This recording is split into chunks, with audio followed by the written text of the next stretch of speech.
कस्तो ठन्डा बतार छ मम्मी राम हेर्नु पानी परेर कस्तो जाडो। अब स्वेटर निकालौँ भने धोएर थन्किएका छन् हेर्नु है, फेरि धुनुपर्छ घरको। कस्तो जाडो यहाँ डगडग कामेर म चाहिँ यस्तो गरेर बसिरहेको।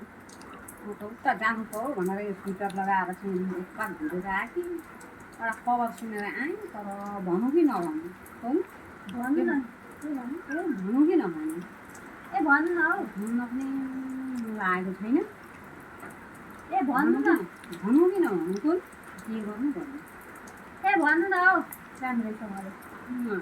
खुसी काट्छौँ अब तिमीले कहिले खानु हुँदैन भनिहाल्छौ।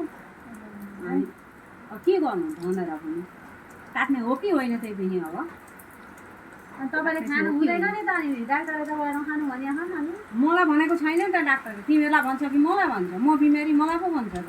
बाहना सिकाउनु पर्छ तिमीहरूले। अब तपाईँ त सुतिराख्नु भएको थियो, निराए जस्तो भएन नि, तपाईँले सुन्नुहुन्छ पन्च्याएर डाक्टरले निदा पनि काम त निदाउँदैन नि त, भनेकै छैन डाक्टरले। तिमीहरूले मलाई त्यसै भनेर बाहना बनाएर उसले खानु हुन्छ भनेर, मेरो उसको भात पनि आफूले खान पाउँछौँ भनेर तिमीहरूले बाहना बनाएर। मलाई डाक्टरले भन्दै थियो खसी खानु हुँदैन भनेर, त्यस्तो जाडो दिनमा पनि मलाई खसी खानु हुँदैन भनिदिन्छ।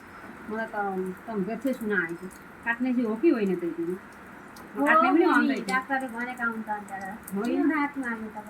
तिमीले ढाँटेका मलाई ढाँटेर के पाइन्छ? त्यही सबैजनाले मिलेर खाँदा कति राम्रो हुन्छ। जङ्गलमा त भिटामिन हुन्छ त, अनि भिटामिन मुखको स्वाद पनि त गायो त, भिटामिन मात्रै भएर भयो? धेरै तेल हालेर प्याज लसुन हालेर भएन, स्वादै होइन। त्यो सागको स्वाद सागैमा हुन्छ, भिन्डीको स्वाद भिन्डीमा हुन्छ, मासुको स्वाद हुन्छ त्यहाँ जस्तै गरेर पनि मासुको स्वाद हुन्छ।